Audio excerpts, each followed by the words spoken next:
Hello students, welcome to my channel SST ocean, जिस पर आपको डीओई की सारी वर्कशीट्स मिलेंगी सोशल साइंस की विद सॉल्यूशंस।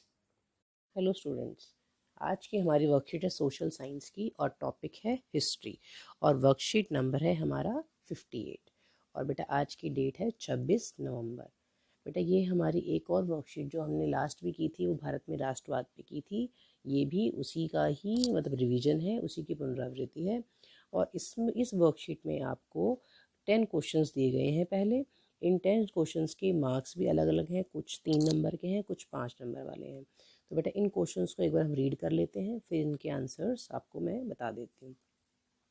असहयोग आंदोलन आरंभ किए जाने के क्या कारण थे? इस आंदोलन में समाज के विभिन्न वर्गों की हिस्सेदारी पर प्रकाश डालिए। Question second. चलिए बेटा हम साथ साथ आंसर्स भी देखते जाते हैं। अगर सिर्फ क्वेश्चंस देखेंगे तो बहुत हमारा टाइम वेस्ट होगा। चलिए साथ साथ आंसर भी देखते जाते हैं। हाँ जी, असहयोग आंदोलन आरंभ किए जाने के क्या कारण थे? इस आंदोलन में समाज के विभिन्न वर्गों की हिस्सेदारी पर प्रकाश डालिए। पहला, प्रथम महायुद्ध की समाप्ति पर अंग्रेजों द्वारा भारतीय जनता का शोषण होना। सबसे ज़रूरी जो कारण थे वो मैं आपको बता रही हूँ। जो असहयोग आंदोलन आरंभ किए जाने के कारण थे, मुख्य कारण थे। एक तो प्रथम महायुद्ध की समाप्ति पर अंग्रेजों द्वारा भारतीय जनता का शोषण किया जाना। दूसरा, रॉलेट एक्ट का पारित होना। तीसरा, जलियांवाला बाग हत्याकांड। चौथा, अंग्रेजों द्वारा स्वराज प्रदान करने से मुकर जाना। इस तरह से बेटा ये 4 मुख्य कारण थे जिससे असहयोग आंदोलन आरंभ किया गया। अब इस आंदोलन में समाज के विभिन्न वर्गों की हिस्सेदारी पर प्रकाश डालिए। मीन समाज के बाकी जो तबके के लोग थे या बाकी जो लोग थे उन्होंने किस तरह से हिस्सेदारी ली या नहीं ली, उस पर हम थोड़ी बात करते हैं।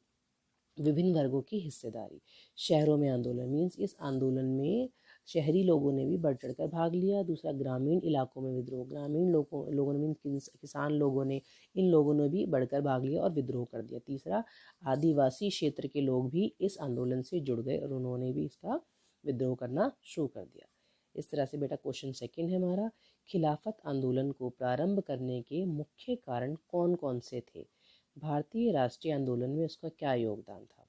पहला, तुर्की साम्राज्य मीन्स खलीफा जो था उसका अंग्रेजों द्वारा अपमान किया जाना खिलाफत आंदोलन को प्रारंभ करने के ये मुख्य कारणों में से एक था। दूसरा, लखनऊ समझौते 1916 के बाद कांग्रेस के साथ मुस्लिम लीग का समझौता। पॉइंट नंबर 3, असहयोग आंदोलन जो था कांग्रेस द्वारा आरंभ होना तथा मुसलमानों का मिलकर खिलाफत आंदोलन के साथ करना। इस तरह से बेटा ये इसके आरंभ करने के मुख्य कारण थे। अब भारतीय राष्ट्रीय आंदोलन में उसका क्या योगदान था? खिलाफत आंदोलन जो था तथा असहयोग आंदोलन से हिंदू मुस्लिम एकता अधिक मजबूत हुई और राष्ट्रीय आंदोलन को भी मजबूत किया। इस तरह से बेशक क्वेश्चन हमारा सेकंड थर्ड है। अब समाज के सभी वर्ग स्वराज की अमूर्त अवधारणा से समान रूप से प्रभावित नहीं थे। ऐसा क्यों? 1930 के दशक में सविनय अवज्ञा आंदोलन के संदर्भ में कथन की व्याख्या कीजिए। सभी वर्ग जो थे गांधी जी की स्वराज की अमूर्त धारणा से प्रभावित नहीं थे तथा उन्होंने सविनय अवज्ञा आंदोलन में बढ़ चढ़कर हिस्सा नहीं लिया। जो निम्न थे, किसके? कई कारण थे, जैसा अछूत वर्ग के अनुसार कांग्रेस रूढ़िवादी हिंदुओं के दबाव में सामाजिक परिवर्तन के मुद्दे पर ज़्यादा सक्रिय नहीं थी और दलित समुदाय जो था अंबेडकर नेतृत्व में अलग से राजनीतिक हल तलाशने में लगे रहे तथा आंदोलन में कम हिस्सा ले पाए। मीन्स वो अपनी राजनीतिक गतिविधियों में अलग से रहे। पॉइंट सेकंड, असहयोग खिलाफत आंदोलन के शांत पड़ जाने से बहुत से मुस्लिम संगठनों ने भी आंदोलनों में रुचि नहीं दिखाई तथा हिंदू मुस्लिम संबंधों में गिरावट आई तथा आंदोलन की विफलता का कारण बनी। इस तरह से बेटा ये क्वेश्चन के हमारे 2 पॉइंट्स थे जो मैंने आपको बता दिए हैं। अब है क्वेश्चन नंबर 4।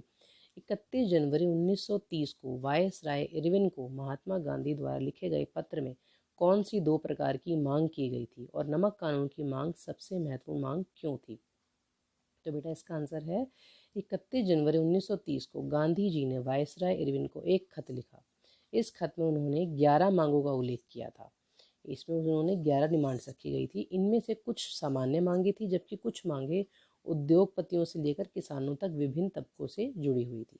अब जो गांधी जी की मांगों में से नमक कानून की मांग सबसे महत्वपूर्ण थी क्योंकि नमक का अमीर गरीब सभी इस्तेमाल करते थे तथा यह भोजन का एक अभिन्न हिस्सा था। इसीलिए महात्मा गांधी का यह पत्र एक अल्टीमेटम मीन्स चेतावनी की तरह था। क्वेश्चन नंबर 5, बागान में काम करने वाले लोगों की महात्मा गांधी के विचार एवं स्वराज को लेकर अपनी अवधारणा थी, कथन की व्याख्या कीजिए। आंसर, चाय बागानों से बाहर निकलना मीन्स अब जो ये बागान में काम करने वाले थे उनको लगने लगा कि अब हमें थोड़ी सी हमें फ्रीडम मिली है, मीन्स अब हम चाय बागानों से बाहर निकल सकते हैं और जो हम जिस स्ट्रिक्ट हम कॉन्ट्रैक्ट्स में बंधे हुए हैं उनको भी अब हम अपनी मर्जी से थोड़ा सा एडजस्टमेंट करवा सकते हैं, और जैसे अनुबंध के नियमों का उल्लंघन करना और असहयोग आंदोलन में सम्मिलित होना, और धीरे धीरे ये इनमें थोड़ी सी मतलब एकता आई और ये मिलकर असहयोग आंदोलन में भी सम्मिलित हुए, और तथा उनको लगा कि कृषि भूमि तथा सुख सुविधाओं को प्राप्त कर पाएंगे, मतलब उनको लगा कि अब हमारे भी दिन सुधरेंगे, हमारे भी कृषि भूमि तथा सुख सुविधाओं को हम भी प्राप्त कर सकते हैं। क्वेश्चन नंबर 6, महात्मा गांधी द्वारा अस्पृश्यता छुआछूत उन्मूलन के लिए उठाए गए कदमों की विवेचना कीजिए।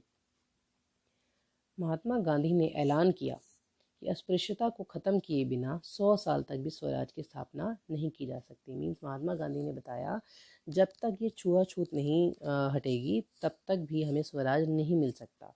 तो इसके लिए उन्होंने अछूतों को हरिजन अर्थात ईश्वर के संतान बताया। उन्होंने अछूतों को हरिजन का नाम दिया और बताया ये भी ईश्वर की संतान है। दूसरा, दलितों को मंदिरों, सार्वजनिक तालाबों, सड़कों और कुओं, स्कूलों में समान अधिकार दिलाने के लिए सत्याग्रह किया।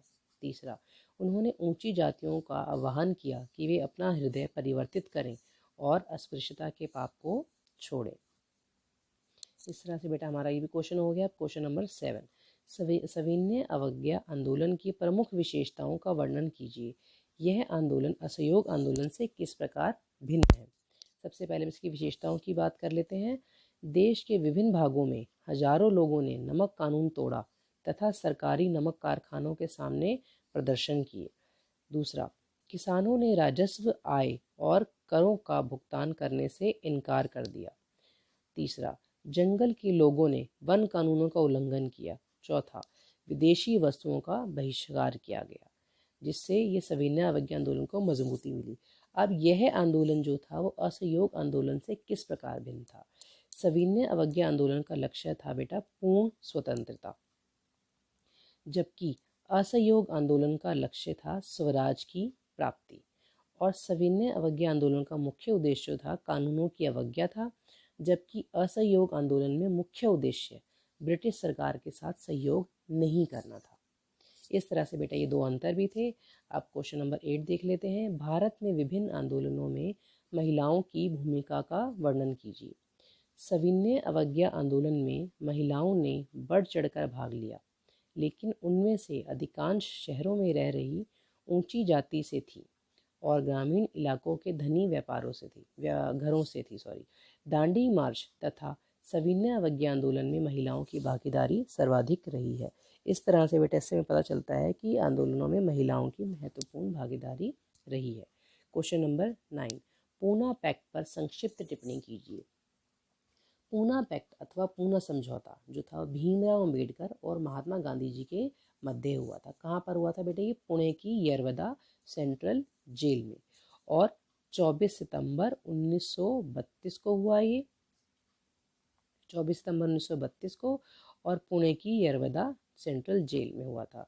इस समझौते के तहत डॉक्टर BR अम्बेडकर अपने दलितों के लिए अलग निर्वाचन की मांग छोड़ने के लिए तैयार हो गए थे। मीन्स उन्होंने पहले अलग से निर्वाचन की मांग रखी थी दलित लोगों के लिए, लेकिन वो उसको छोड़ने के लिए तैयार हो गए थे, और गांधी जी ने भी आज़ादी के बाद दलितों को आरक्षण देने का भरोसा दिलाया था। इसीलिए इसे पूना पैक्ट के नाम से कहा जाता है।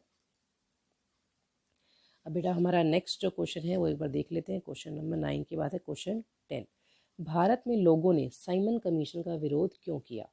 साइमन कमीशन 1928 में भारत पहुंचा था। किसी भारतीय सदस्य का इसमें शामिल ना होना सबसे बड़ा विरोध का कारण था कि किसी भी भारतीय को इसमें शामिल नहीं किया गया था। दूसरा, और इसमें इस कमीशन में कहा गया था कि शासन में सुधार किया जाएगा, परंतु शासन में सुधार जैसी कोई भी बात का ना होना और समय से पहले इसका गठन कर लेना, इस तरह के कई कारणों से इसका स्वागत काले झंडों से किया गया और साइमन गो बैक के नारों के साथ किया गया। इस तरह से इसका विरोध किया गया। अब बेटा हमारी जो वर्कशीट थी उसके अंदर हमें एक छोटा सा पैराग्राफ दिया गया है, एक बार उसको रीड कर लेते हैं, फिर उसके आंसर्स, क्वेश्चन आंसर्स भी करने हैं। जैसे सत्याग्रह शारीरिक बल नहीं है, सत्याग्रही अपने शत्रु को कष्ट नहीं पहुंचाता। मीन्स जो सत्याग्रह है उसमें हम कोई लड़ाई झगड़ा नहीं करते, ना हम अपने कोई शत्रु को उसमें कष्ट पहुंचाते हैं।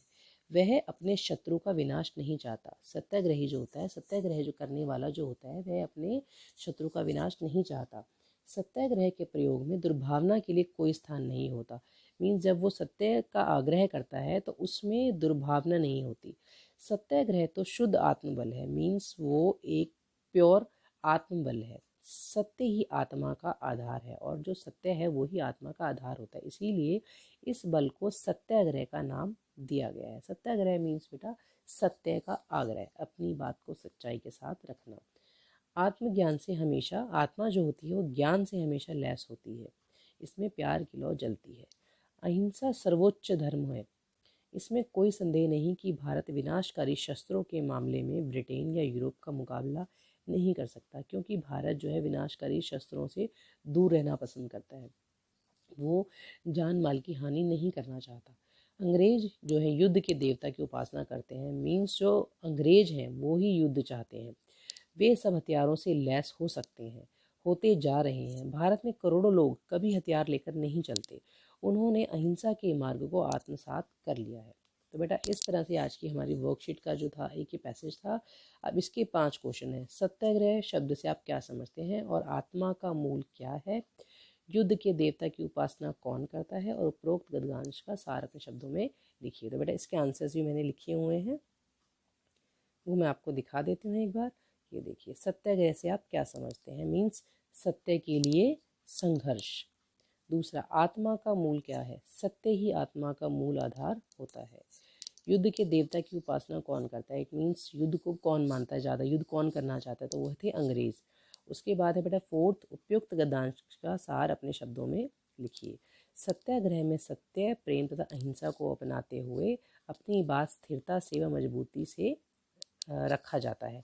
मीन्स इस तरह से बताया गया है कि सत्याग्रह में हम बिना किसी लड़ाई झगड़े के अपनी बात को मजबूती से कैसे कह सकते हैं, मीन्स सत्य का आग्रह करके।